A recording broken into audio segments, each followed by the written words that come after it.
Praise the Lord, जय मसीह की। स्वागत है आपका एक और बार विजनरी रेडियो टीवी के इस खास प्रोग्राम जिसका नाम है 10 मिनट प्रभु के साथ।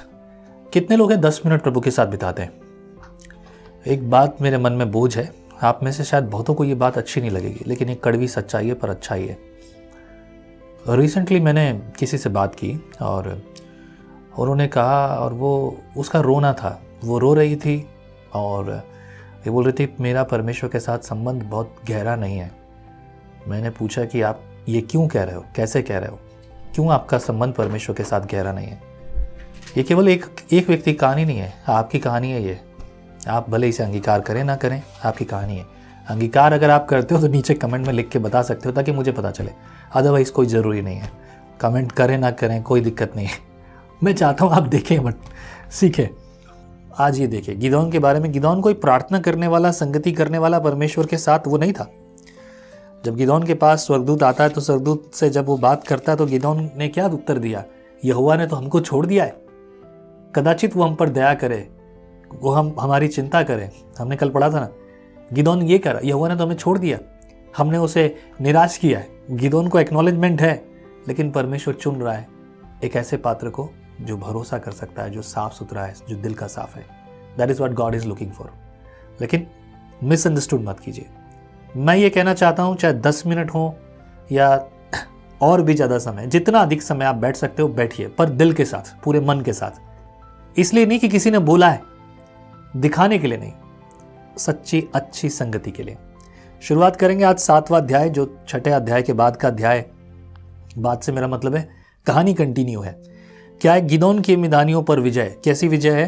तब गिदोन, जो यरूब्बाबेल भी कहलाता है, और सब लोग जो उसके संग थे सवेरे उठे और हरोद नामक सोते के पास अपने डेरे खड़े किए, और मिदानियों की छावनी उनके उत्तरी ओर मोरे नामक पहाड़ी के पास तराई में पड़ी थी। अब तक गिदोन ने यह भरोसा नहीं किया था कि सच में परमेश्वर उसे बुला रहा है, उसे यकीन नहीं है। आप और हम बहुत आसानी से विश्वास कर लेंगे अगर आपको प्रभु ये कहे, और एक छोटा सा चिन्ह भी अगर आपको प्रभु ने दिखा दिया, या बिना चिन्ह दिखाए आप प्रभु पर भरोसा करते हैं। अब्राहम ने बिना चिन्ह दिखाए परमेश्वर पर भरोसा किया। यहां पर यह विश्वासी नहीं था, वैसा विश्वासी नहीं था जैसा हम सोचें। परमेश्वर इसको भी इस्तेमाल कर रहा है। Are you getting it what I am saying? कुछ लोगों का ये कहना कि आपकी लंबी प्रार्थना का, जब अच्छा लंबा समय नहीं होना प्रार्थना का, तो आपके जीवन में चिन्ह चमत्कार नहीं होंगे। Need to understand the actually word, Bible क्या कहती है। मैं ये नहीं कह रहा हूं कि कम प्रार्थना करो, डोंट मिसअंडरस्टैंड दैट, पर ऐसी भावनाओं को मत लाइए, क्योंकि अपराध बोध अगर आपके मन में ये गिल्टी है कि मेरी प्रार्थना लंबी नहीं है परमेश्वर के साथ, मैं ज़्यादा देर नहीं बैठता हूं, तो उसमें कोई बड़ी बुरी बात नहीं है। पर आपकी संगति जो है ना, वो क्वालिटी की होनी चाहिए। बहरहाल गिदोन ने यहाँ क्या कहा है? गिदोन जो है वो जब ये जान गया, जब उसे ये यकीन हो गया कि यहोवा ने उसे जो है इजराइलियों की छुड़ौती के लिए और यहाँ पर जो है मिदानियों पर विजय प्राप्ति कर लिए उसको बुलाया है, तो गिदोन ने अपने लोगों को इकट्ठा किया। 2 पद। तब यहोवा ने गिदोन से कहा, जो लोग तेरे संग है वे इतने हैं कि मिदानियों को उनके हाथ नहीं कर सकता, नहीं तो इजराइल यह कहकर मेरे विरुद्ध अपनी बढ़ाई मारने लगे कि हम अपने ही भुजबल के द्वारा बचे हैं। उत्पत्ति की पुस्तक से लेकर अभी हम न्यायों तक पढ़ रहे हैं। खासतौर से जब मिस्र में इजरायली थे, तब भी परमेश्वर ने वो युद्ध अकेले लड़ा था। वो प्रभु परमेश्वर है, वो हाथ के भुजबल से नहीं लड़ रहा है।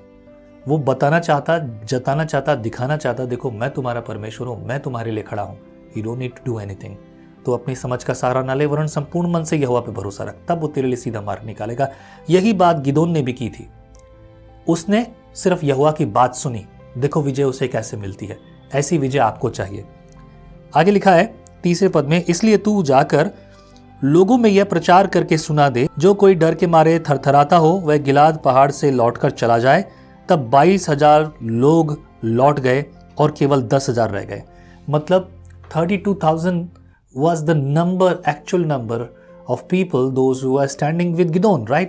जो गिदोन के साथ खड़े थे वहां पर, वो 32,000 लोग थे।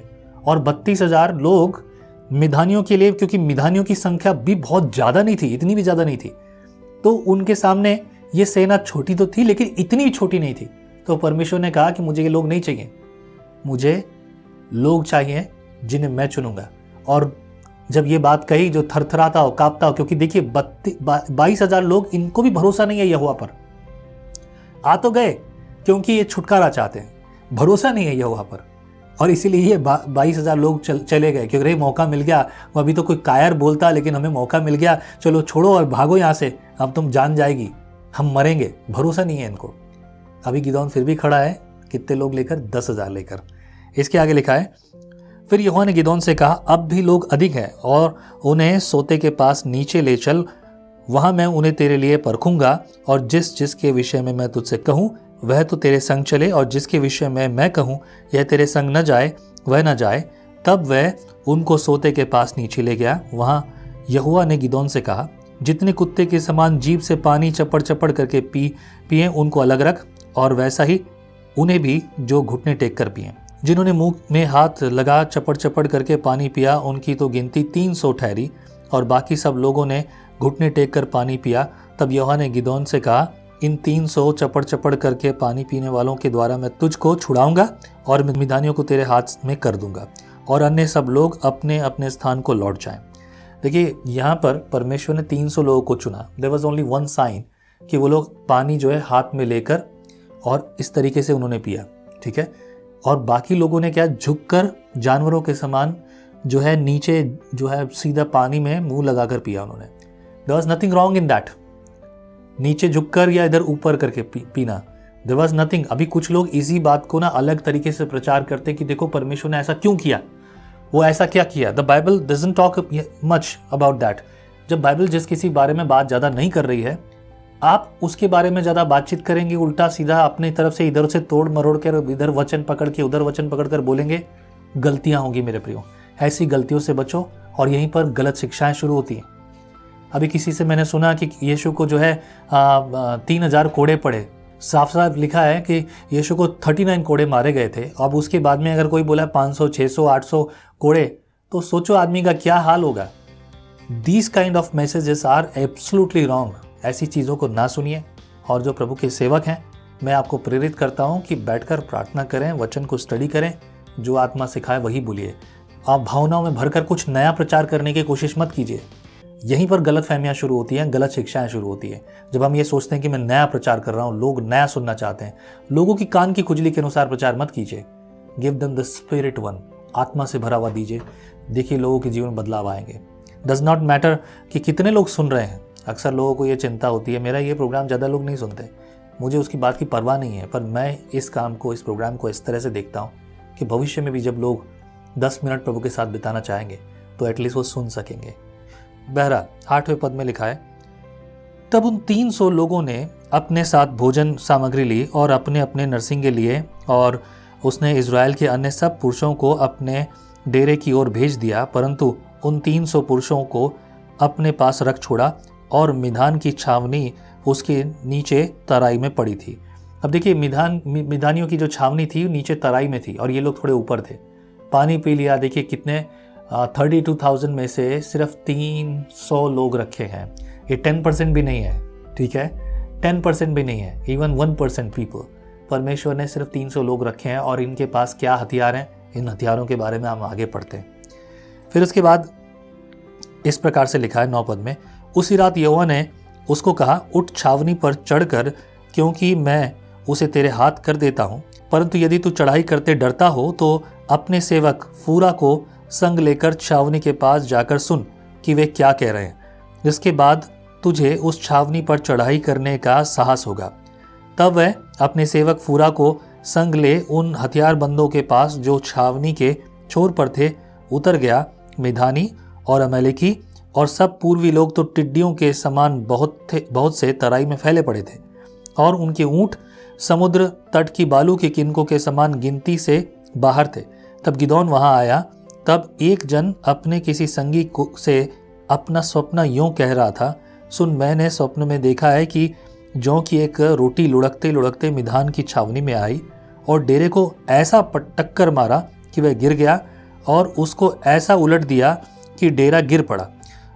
उसके संगी ने उत्तर दिया, यह योआश के पुत्र गिदोन नामक एक इज़राइली पुरुष की तलवार को छोड़ कुछ नहीं, उसी के हाथ में परमेश्वर ने मिधान को सारी छावनी समेत कर दिया है। यहाँ पर एक सपने पर बातचीत हो रही है, जो वहीं के लोग वहीं की बात कर रहे हैं, और उनको जो डर था, जो डर उनके मन में आया, वो डर कहाँ से आया? जो एक ऐसे व्यक्ति के बारे में जो खुद डरपोक है। सोचिए, ये यहोवा उनके मन में पहले से डाल चुका, और यहोवा ने ये बोला है जाकर देखो। एक चीज नोटिस किया आपने, ये जो गिदोन था was not simple man actually, बहुत ही जो है कमजोर व्यक्ति जो जरूर था, लेकिन फिर भी ये बहुतों से धनवान व्यक्ति है। इसके पिता के पास जो है नौकर चाकर है, इसके पास संपत्ति है, और यहाँ पर इसके पास कुछ ना कुछ है। अभी इसके पास दास भी हैं, साधारण नहीं है। परमेश्वर ने एक नाम लेकर बुलाया है, एक दास का नाम लेकर बुलाया, अपने दास फूरा को लेकर जा। गॉड नोज एवरीथिंग, परमेश्वर सब कुछ जानता है। कभी कभी ये मत बोलिए कि परमेश्वर तुझे दिखता नहीं है। प्रार्थनाओं में कई बार ऐसे शब्दों का इस्तेमाल करते हो आप।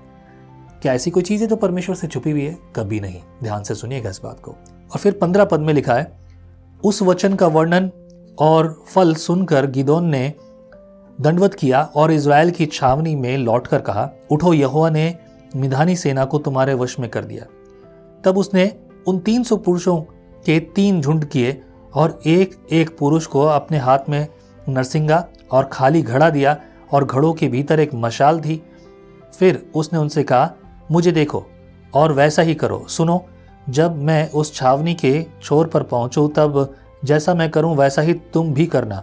अर्थात जब मैं और मेरे सब संगी नरसिंगा फूके, तब तुम भी छावनी के चारों ओर नरसिंगे फूकना और ललकारना, यहोवा की और गिदोन की तलवार। यहोवा की और गिदोन की तलवार, ये एक नारा, और ये नारे ने जिताया। कि बहुत सिंपल बात है, जैसे गिदोन ने कहा ये कोई तरीका युद्ध लड़ने का, लेकिन ये युद्ध लड़ने का तरीका यहोवा ने सिखाया। क्या ये तरीका है कि आप अपने से बहुत बड़े सामर्थी लोगों को जो है सिर्फ एक मशाल से और एक नरसिंगे से जीत सको? मेरे प्रियो, परमेश्वर ने यही इस्तेमाल किया है। 19 वचन में लिखा है, बीच वाले पहर के आरंभ में ज्यों ही पैरुओं की बदली हो गई थी, त्यों ही गिदोन अपने संग के 100 पुरुषों समेत छावनी के छोर पर गया और नरसिंगे को फूंक दिया और अपने हाथ के घड़ों को तोड़ डाला।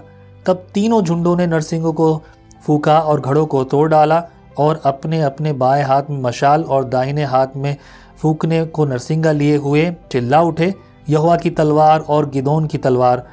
तब वे छावनी के चारों ओर अपने अपने स्थान पर खड़े रहे, और सब सेना के लोग दौड़ने लगे, और उन्होंने चिल्ला चिल्ला कर उन्हें भगा दिया, और उन्होंने 300 नरसिंगे को फूंका, और यहोवा ने एक एक पुरुष की तलवार उसके संगी पर और सब सेना पर चलवाई। तो सेना के लोग सरेरा की ओर बेतशित्ता तक और तबात के पास के आबेल मोहला तक भाग गए।